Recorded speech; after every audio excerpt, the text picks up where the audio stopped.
another guy that kind of stood out to a lot of Wild fans in your rankings. And for me, like, we've always been supporters of Charlie Stramel. Everyone knows he had a big year this year after some pretty tough stretches there with Wisconsin.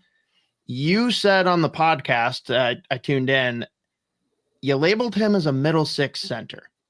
Is that where you see him now? Whereas a lot of people for a while were like, hey, this is a bottom six center. Like, you're happy if he's a 3C. Like, is middle six the label you're sticking with him for now?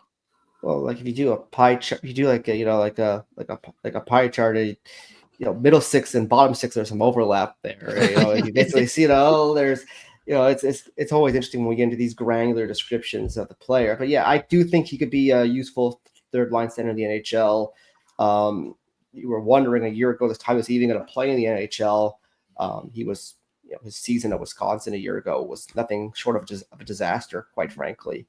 And but he goes to Michigan State. He's their first line center on one of the best teams in college hockey. He provides an impact.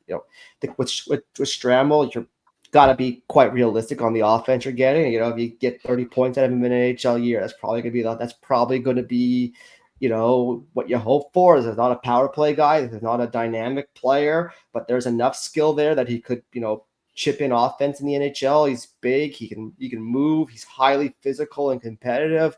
You can play a net front role. He's great on faceoffs. He can kill penalties. There's a lot of things that he provides in a positive way.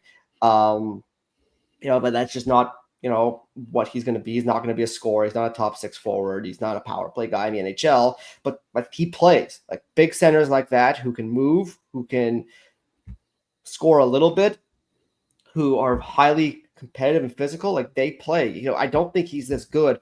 You look on the recent Stanley Cup champion, like that was the profile on a guy like an Eetu Luostarinen for a long time, and Florida would very much like to hold on to that guy for the next 10 years.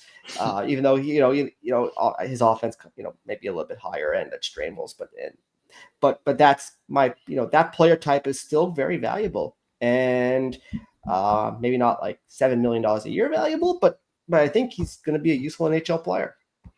And it is safe then for Wild fans to move on from wishing it was Gabe Perreault instead of Charlie Stramel? I mean, I have Stramel rated ahead of Gabe Perreault right now, quite honestly. I'm sure Rangers fans in the comments today are not thrilled about that at the moment, but I have questions on how Perreault's game is going to translate to the NHL, and he's going to play his first year this year. We'll see how it goes, but yeah, I mean, I would rather take the big center as opposed to the 5'11" below average skating winger who's really going to need to score like 60, 70 points a year with that profile to justify ice time.